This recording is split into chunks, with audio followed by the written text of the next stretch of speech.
తాకట్లో ఉన్న మీ బంగారాన్ని విడిపించి ఆ రోజు ఆన్లైన్ రేటుకి కొంటాం. Sharma gold company. నమస్కారం, సుమన్ టీవీకి స్వాగతం. ముందుగా సుమన్ టీవీ ప్రేక్షకులకు శ్రీ విశ్వావసునామ ఉగాది శుభాకాంక్షలు.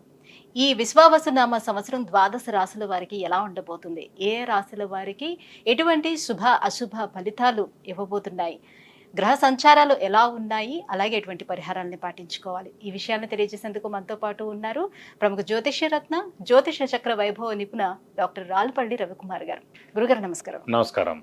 గురుగారు, కొత్త సంవత్సరంలోకి ఎంటర్ అయిపోతున్నాం. మరి కొత్త సంవత్సరం ఎలా ఉండబోతుంది ద్వాదశ రాశుల వారికి అని తెలుసుకునే ముందు గ్రహాల సంచారం ఎలా ఉంది, ముఖ్యంగా 4 గ్రహాలు మనకి ప్రతి సంవత్సరం మారేది, ఈ 4 గ్రహాల సంచారం ఎలా ఉంది, ఎలాంటి ఫలితాలు ఇస్తున్నాయి? శరదిందు సమాకారే పరబ్రహ్మ స్వరూపిణి వాసరాపీఠ నిలయ సరస్వతి నమస్తుతే.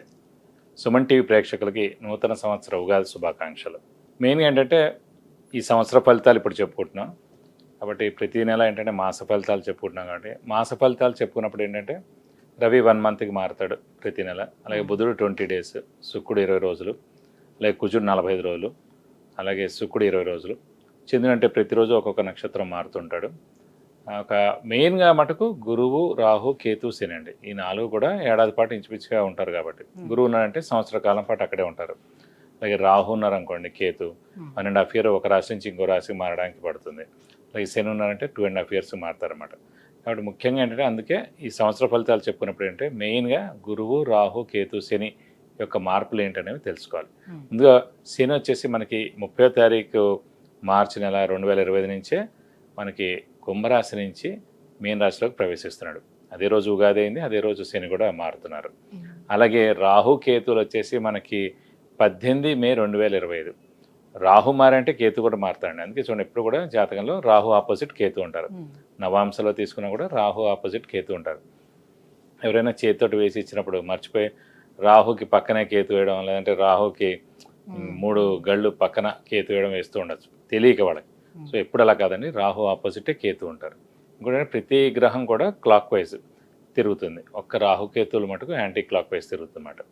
కాబట్టి రాహుకేతువులు మటుకు ఏనార్థం ఒక రాశి నుంచి ఇంకో రాశి మారుతారు. అతనేమో 18 మే 2025 నుంచి ముఖ్యంగా రాహు వచ్చేసి మనకి కుంభరాశిలోకి వస్తాడు, అలాగే కేతు వచ్చేసి మనకి సింహరాశిలోకి వస్తారు. వీళ్ళిద్దరు కూడా ఏనార్థం పీరియడ్ అక్కడి నుంచి ఉంటారు 18th మే నుంచి. నెక్స్ట్ వచ్చేసి మన గురువు, ముఖ్యంగా ఏంటంటే గురువే ఇంపార్టెంట్. అందరూ అనుకుంటారు గురువు మార్పు వల్ల ఏమొస్తుంది. గురువు ఏ రోజైతే మారుతాడో ఆ రోజే పుష్కరాలు స్టార్ట్ అవుతాయండి. ఇదే రూల్ అనమాట. సాధారణంగా గురువు ఏ రాశి నుంచి ఏ రాశి మారుతాడు మనం అనుకుంటుంటాం. మన జాతకం చెప్పినప్పుడు కూడా మన రాశి నుంచి 2వ స్థానంలో, 5వ స్థానంలో, 7వ స్థానంలో, 9వ స్థానంలో, లాభస్థానంలో గురువు ఉన్నప్పుడు మన శుభ ఫలితాలు చెప్తుంటాం కదా. సో అందరూ అనుకుంటుంటారు అబ్బాయి ఎప్పుడు మన రాశి నుంచి 2nd హౌస్ వస్తుంది, ఎప్పుడు మన రాశి నుంచి 5th, 7th, 9th, 11th వస్తాను. సో వాళ్ళకి ఒకటే నమ్మకం ఏంటంటే ఈ రోజైతే పుష్కరాలు స్టార్ట్ అవుతాయో ఆ రోజు గురువు ఒక రాశి నుంచి ఇంకో రాశిలోకి మారుతున్నట్టు మనం ఈజీగా గుర్తించవచ్చు.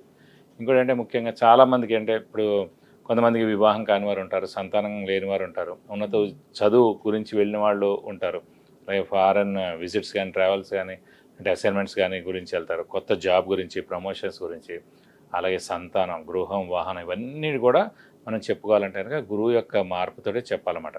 కొన్ని రాశుల వాళ్ళకి లాస్ట్ 2 ఏళ్ళు లేదనుకోండి, ఈ ఏడాది ఉంటుంది. అంటే ఆ ఏడాది వాళ్ళకి 2వ స్థానం కానీ, 5వ స్థానం కానీ, 7వ స్థానం కానీ, 9 కానీ, 11లోకి వచ్చినప్పుడు ఆ సంవత్సర కాలం పాటు. ఓవరాల్ గా అంటే ఈ 4 గ్రహాల మార్పుతోటి దేశవ్యాప్తంగా ఎటువంటి మార్పులు చోటు చేసుకునే అవకాశం ఉంటుంది, ఆర్థిక పరంగా కానివ్వండి? అంటే ఆర్థిక పరంగా ఇవన్నీ కూడా ఎక్సలెంట్గా ఉంటుంది. ఎందుకంటే బుధుడు మెయిన్ వ్యాపార కారకుడు ఎవరికైనా సరే. ఆర్థికానికేమో బుధుడు అవుతాడు, అలాగే గురువు కూడా అవుతాడు. గురువు వచ్చేసి మనకి సంచారం మిథున రాశిలోకి వస్తున్నాడు. మిథున రాశి అధిపతి బుధుడు అండి. సో ఎప్పుడైతే మిథున రాశి అధిపతి బుధుడిని ఈ గురువు కలుస్తాడో, అంటే ఆ మిథున రాశిలోకి వచ్చే సంవత్సర కాలం పాటు ఉంటాడు. సో వ్యాపార అభివృద్ధి ఉంటుంది, దేశాభివృద్ధి ఉంటుంది, అన్ని విధాలు కూడా చాలా బాగుంటుంది. ప్లస్ చాలామంది అంటే ఇంకా వ్యాపారం విపరీతంగా పెరుగుతుంది, ఎక్స్పోర్ట్ కానివ్వండి ఇవన్నీ కూడా విపరీతంగా పెరుగుతాయి అన్నమాట. వాతావరణ పరిస్థితుల్లో ఎటువంటి మార్పులు? వాతావరణం కూడా చాలా బాగుంటుందండి. ఎందుకంటే శని కూడా మనకి గురువు స్థానం అయిన మీన రాశిలోకి వస్తున్నాడు. ఇంకోటి ఏంటంటే ఆధ్యాత్మిక కారకుడు శని, గురువు, కేతు కూడా అండి.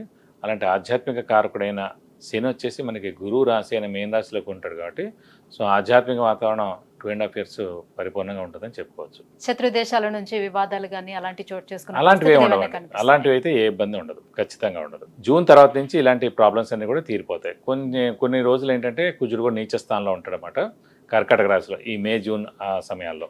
ఒకసారి జూన్ వెళ్ళిపోయిన తర్వాత నుంచి మటుకు ఎలాంటి ప్రాబ్లమ్స్ ఉండవు దేశానికి మటుకు.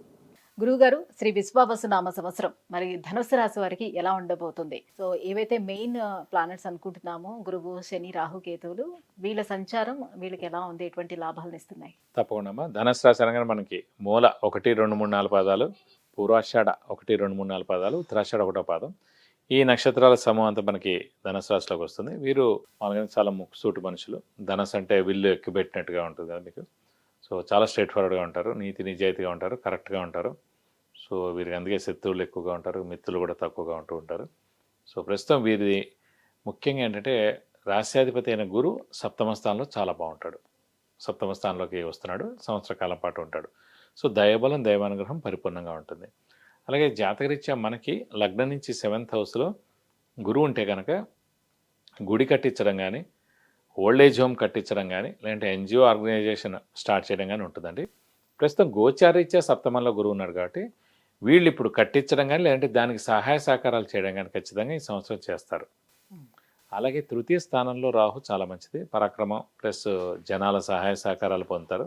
భాగ్యస్థానంలో కేతు ఉన్నాడు. ఇప్పుడు కూడా 9th హౌస్ రిలీజియస్ ఇదండి, మొత్తం రిలీజియస్ యాక్టివిటీస్ కానీ రిలీజియస్ గురించి ఏమైనా తెలుసుకోవాలంటే భాగ్యస్థానం చూడాలి. అంటే భాగ్యస్థానం కనుక ముఖ్యంగా కేతు అనే గ్రహాన్ని మటు ఖచ్చితంగా ఈ ఆధ్యాత్మిక చింతన కోసం చూడాలి. మోక్షం ఇవన్నిటి కూడా కారకుడు కేతు అండి. సో భాగ్యస్థానంలో కేతు ఉన్నాడు కాబట్టి విపరీతమైన ఆధ్యాత్మిక చింతన పెరుగుతుంది. దైవబలం, దైవానుగ్రహం ఖచ్చితంగా ఉంటుంది. అలాగే దైవ రిలేటెడ్ ఏమైనా సరే పూజలు కానీ, పురస్కారాలు కానీ, సంఘంలో జరిగే కార్యక్రమాలన్నింటిలో కూడా ఖచ్చితంగా వీరు పాల్గొంటూ ఉంటారు. ఆ యొక్క బ్లెస్సింగ్స్ కూడా ఖచ్చితంగా పొందుతారు. ఇది కాకుండా ఇవన్నీ కాకుండా కొంచెం అర్ధాష్టమ శని ఒకటి స్టార్ట్ అవుతుంది. అర్ధాష్టమ శని ఎఫెక్ట్ అంత ఉండదండి, మిశ్రమంగానే ఉంటుంది ఈ రాశి మీద. ప్రస్తుతం గురుబలం, రాహుబలం, కేతుబలం ఉంది కాబట్టి అర్ధాష్టమ శని అంత ఎఫెక్ట్ ఉండదు. అయినా మీనరాశిలోకి శని ప్రవేశిస్తున్నాడు కాబట్టి, మీనరాశి అధిపతి గురువే కాబట్టి సో అంత నష్టం ఏం చేకూర్చడని చెప్పుకోవాలి. స్థానచలనం ఉంటుంది ఈ సమయంలో. ఇల్లు మార్పు కానీ, ఉద్యోగ మార్పు కానీ, లేదంటే ట్రాన్స్ఫర్ అవ్వడం కానీ, లేకపోతే వేరే ఊళ్ళో జాబ్ రావడం కానీ, మొత్తానికి ఫారెన్ వెళ్ళడం కానీ, ఉద్యోగ రీత్యా ఇవన్నీ జరిగేందుకు అవకాశాలు ఎక్కువగా ఉన్నాయి. గురుగారు, మరి సప్తమ స్థానంలో గురువు ఉన్నాడు కాబట్టి భాగస్వామి వ్యాపారాలు చేసేవాళ్ళు కానీ, మామూలుగా కొత్త వ్యాపారాలు ప్రారంభించాలనుకునే వాళ్ళకి ఎలా ఉంటుంది? తప్పకుండా. ముఖ్యంగా అంటే సప్తమ స్థానంలో గురువు ఉన్నందుకు వ్యాపారం చాలా బాగుంటుంది. ఎందుకంటే గురువు ధనకారకుడు కూడా అయ్యాడు కాబట్టి. అలాగే సప్తమం పార్ట్నర్షిప్ కూడా అన్నమాట. సో పార్ట్నర్షిప్ చేసేవాళ్ళు కూడా చాలా బాగుంటుంది, ఇండివిజువల్ చేసేవాళ్ళు కూడా బాగుంటుంది. ఎక్స్పాన్షన్కి వెళ్ళచ్చు, లేదంటే కనుక కొత్త వ్యాపారం కూడా స్టార్ట్ చేయొచ్చు. ధనకారకుడైన గురువు సప్తమంలో చాలా బాగున్నాడు కాబట్టి విపరీతమైన ధనయోగం కూడా ఉంది కాబట్టి వ్యాపారస్తుల మటుకు పట్టింది అలా బంగారం అని చెప్పుకోవచ్చు. ఇక సంతాన ప్రయత్నాలు, అలాగే వివాహ ప్రయత్నాలు ఫలిస్తాయా? వివాహ విషయంలో చూసినా కూడా సప్తమ స్థానాన్ని చూస్తాం మనం. అంటే సప్తమం అంటే భర్త లేదా భార్య జాతకరీత్యా. కాబట్టి అదే సప్తమ స్థానంలో గురువు ఉన్నాడు కాబట్టి ఖచ్చితంగా అవివాహితులకి వివాహం ఎందుకు అవకాశాలు ఎక్కువగా ఉన్నాయి. అలాగే సంతాన కారకుడు కూడా గురువు అండి ఎవరికైనా సరే. అలాంటి కారకత్వమైన గురువే సప్తమ స్థానంలో చాలా బాగున్నాడు కాబట్టి సంతానం లేని వారు ఖచ్చితంగా సంతానం కలిగేందుకు అవకాశాలు 100% ఉన్నాయి. అంటే సప్తమ స్థానంలో గురువు ఉన్నాడు కాబట్టి వ్యాపారస్తులకి బాగుంటుందని అన్నారు. మరి ఉద్యోగస్తుల పరిస్థితి ఏంటి? వాళ్ళకి ఎలా ఉంటుంది? ఉద్యోగస్తులు కూడా పర్లేదండి. ఎందుకంటే ఉద్యోగస్తులకైనా గురుబలం ఇంపార్టెంట్ అన్నమాట. శని బలం అంత ఉన్నా లేకపోయినా గురుబలం చాలా ఇంపార్టెంట్. సో గురుబలం అనేది ఖచ్చితంగా ఉంది కాబట్టి నిరుద్యోగులకు ఉద్యోగం రావడం, ఉద్యోగస్తులకి ప్రమోషన్స్, నేమెంట్ ఫేవర్ రావడం ఇవన్నీ కూడా ఉన్నాయి కాబట్టి ఖచ్చితంగా ఉద్యోగస్తులు బాగుంటుంది. కానీ అర్ధాష్టమ శని నడుస్తున్నందుకు స్థానచలనం మటుకు తప్పదు. ఇల్లు మార్పు కానీ, ఉద్యోగ మార్పు కానీ ఖచ్చితంగా ఉండేందుకు అవకాశం ఉంది. అంటే గృహయోగం కూడా ఉంటుందంటారా? స్థానచలనం ఉంటుందంటే? అంటే స్థానచలనం అంటే గృహయోగం కాదండి, ఇల్లు మార్పే ఉంటుంది అంతే. అంటే వేరే ఊరు ట్రాన్స్ఫర్ అవడం కానీ, లేదంటే సెక్షన్ మారడం కానీ, లేకపోతే ఇక్కడ నుంచి వేరే డిపార్ట్మెంట్ మారడం కానీ కొనుక్కోవడం లాంటిదే జరగదు, మారదు. అందుకే ఇల్లు మార్పు కానీ, ఉద్యోగ మార్పు కానీ, ఉద్యోగంలో డిపార్ట్మెంట్ మార్పు కానీ ఉండేందుకు అవకాశం ఉంది. మరి ఇంకా ఎటువంటి పరిహారాలను పాటించుకోవాలి? ఎందుకంటే గురువు అనుకూలంగా ఉన్నాడు, రాహుకేతువులు అనుకూలంగా ఉన్నారు. ఎటొచ్చి మనం చూసుకుంటే అర్ధాష్టమ శని ఒకటే ఉంది. మరి శని అనుగ్రహానికి ఎటువంటి పూజలు చేసుకోవాలి? సో శని అనుగ్రహం కోసం ఖచ్చితంగా ప్రతి శనివారం ఉపవాసం ఉండడం, అలాగే ఆంజనేయ స్వామి, వెంకటేశ్వర స్వామిని ఎక్కువగా ఆరాధిస్తే సరిపోతుందండి. ఇంకొకటి వీలైతే ఒక శనివారం రోజున రక్తదానం చేస్తే కూడా చాలా మంచిది. ఎందుకంటే అర్ధాష్టమ శని నడుస్తుంది కాబట్టి రక్తదానం చేస్తే కనుక దోషం అలాంటిది ఉన్నా కూడా అంత కూడా తొలగిపోతుంది. సో అప్పుడు మీకు అన్ని విధాలా మంచి చేకూరుతుంది. విద్య, ఉద్యోగం, వివాహం, విదేశీయానం, ఆరోగ్యం, అలాగే ఐశ్వర్యం, వీటన్నిటి గురించి తెలుసుకోవాలంటే కింద స్క్రోల్ అవుతున్నటువంటి నెంబర్లకి కాల్ చేసి గురువుగారు అపాయింట్మెంట్ పొందవచ్చు. గురుగారు, ధనుసు రాశి వారికి ఈ సంవత్సరం ఎలా ఉండబోతుంది? ఎటువంటి పరిహారాన్ని పాటించుకుంటే ఇంకా బాగుంటుంది? ఈ విషయాన్ని తెలియజేసినందుకు ధన్యవాదాలు. నమస్కారం.